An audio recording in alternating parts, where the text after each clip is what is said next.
Soyez la bienvenue mesdames et messieurs sur DBS Télévision dans les échos du monde.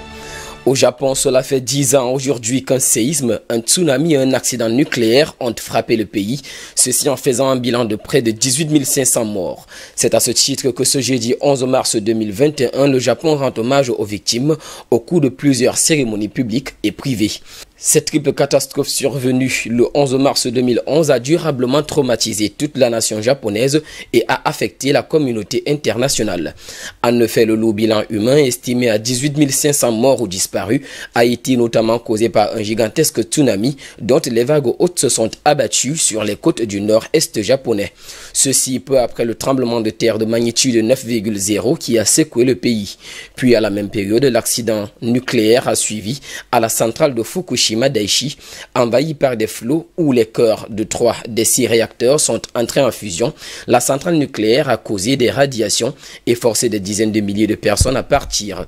Cet accident nucléaire, qualifié de pire depuis celui de Tchernobyl en Ukraine en 1986, a rendu au Japon des villes entières inhabitables pendant des années.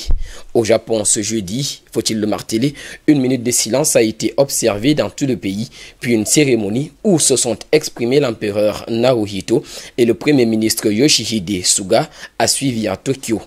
Dans son propos, l'empereur a déclaré, je cite, « La magnitude des dégâts causés par la catastrophe est si profonde que la mémoire inoubliable de la tragédie persiste dans mon esprit. » Fin de citation.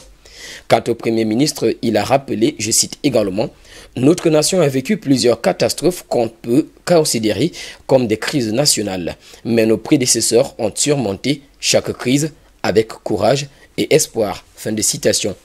Rappelons que ces commémorations se déroulent seulement 2 semaines avant le départ prévu à Fukushima du relais de la flamme olympique pour les Jeux olympiques de Tokyo 2020, baptisés Jeux de la reconstruction.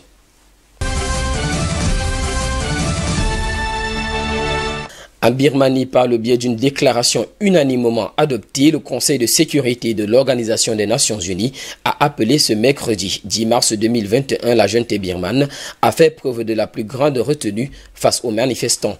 Et au même moment, Washington a sanctionné les enfants adultes du chef de la junte. Ces condamnations fermes expriment leur indignation face aux violences contre les mouvements de contestation en Birmanie, des violences dans lesquelles plusieurs centaines de policiers et de soldats ont récemment lancé un raid à Rangoon contre des cheminots grévistes opposés à la junte.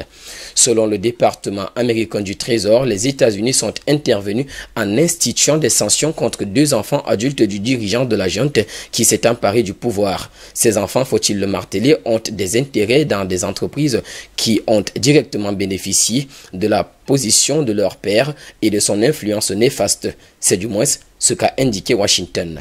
Le Conseil de l'Organisation des Nations Unies, tout en réclamant la libération immédiate de toutes les personnes détenues arbitrairement, demande aux partis de chercher une solution pacifique à la crise provoquée par le coup d'État du 1er février évinçant du pouvoir l'ex-dirigeante Aung San Suu Kyi. La junte militaire birmane, quant à elle, a ordonné aux fonctionnaires de reprendre leur travail, faute de quoi ils seraient licenciés et s'exposeraient à des représailles, tandis que les manifestations continuent à prendre forme dans tout le pays. Rappelons que selon l'association d'assistance aux prisonniers politiques, environ 60 civils ont été tués et près de 2000 personnes ont été arrêtées depuis le 1er février.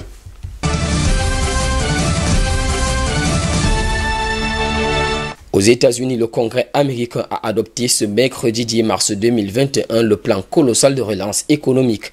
Il s'agit ici de l'une des grandes décisions prises par l'administration Biden à 50 jours après son arrivée à la Maison-Blanche.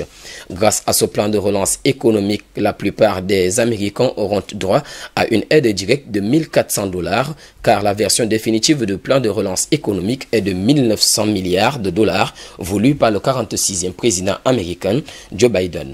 Lors d'un discours à Washington sur la campagne de vaccination, Joe Biden a déclaré, je cite, « Cette loi représente une victoire historique pour les Américains. J'ai hâte de la signer cette semaine. » Fin de citation. Selon lui également, chaque élément du plan de sauvetage américain répond à de véritables besoins. Malgré l'opposition en bloc des républicains qui dénoncent des dépenses extravagantes et mal ciblées, ainsi qu'une défection dans leur rang, les démocrates ont approuvé ce plan de relance par 220 voix contre 211, dont un démocrate.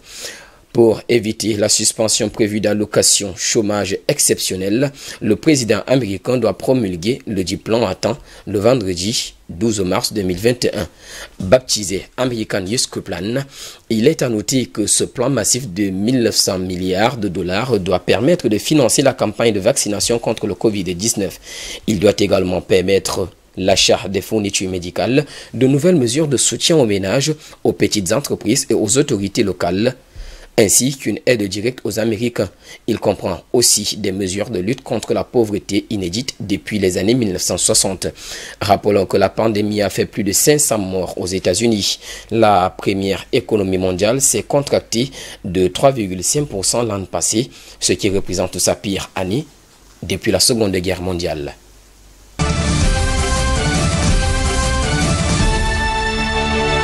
En Arabie Saoudite, la justice saoudienne a condamné mercredi la militante féministe Loujain Al-Hathloul à 5 ans et 8 mois de prison, dont 3 ans en liberté conditionnelle et 5 ans d'interdiction de voyager.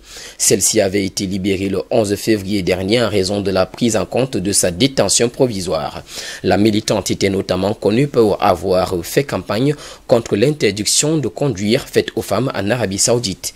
Elle a été arrêtée avec une dizaine d'autres militantes en mai 2018, soit quelques semaines seulement avant la levée de cette interdiction de conduire faite aux femmes en vigueur depuis des décennies dans ce pays.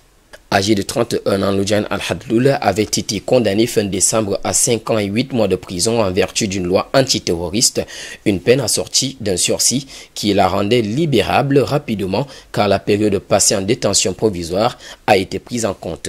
Dans un communiqué, Amnesty International a condamné ce qu'elle qualifie d'injustice épouvantable.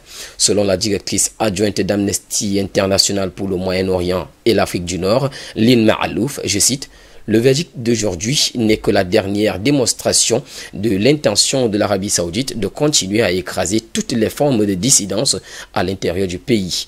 En annulant par la condamnation de Loujain Al-Hathloul, les autorités saoudiennes ont clairement démontré qu'elles considèrent le militantisme pacifique comme un crime et considèrent les militants comme des traîtres ou des espions, a-t-elle ajouté.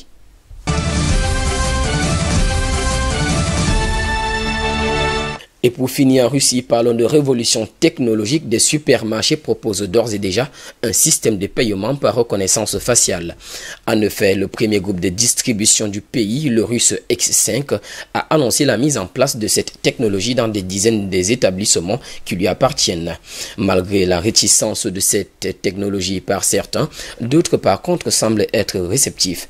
Face à cette attitude, Mikhail Kucherenkov, du laboratoire d'innovation du groupe X5 estime, je cite, « Lorsque les caisses automatiques sont apparues, nous avions peur que les personnes âgées ne veuillent pas les utiliser.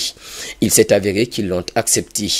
Lorsque vous créez un produit et une fonction dont l'usage est confortable, tout le monde commence à l'utiliser et les craintes disparaissent très vite. » Fin de citation. D'ici la fin de l'année, 3000 supermarchés à travers le pays devraient être équipés. Selon le groupe X5, les tentatives d'usurpation d'identité sont exclues grâce à une caméra 3D qui mesure la profondeur du visage. Mais également, certaines associations russes sont vent debout contre cette technologie, mettant en garde contre des dérives possibles et le problème de fuite de données ou d'informations. C'est ainsi que nous mettons un thème à cette autre édition des Échos du Monde sur DBS Télévision. Mesdames et messieurs, nous vous rappelons de sortir couverts et en compagnie de nos programmes. Nous vous souhaitons de passer une agréable soirée.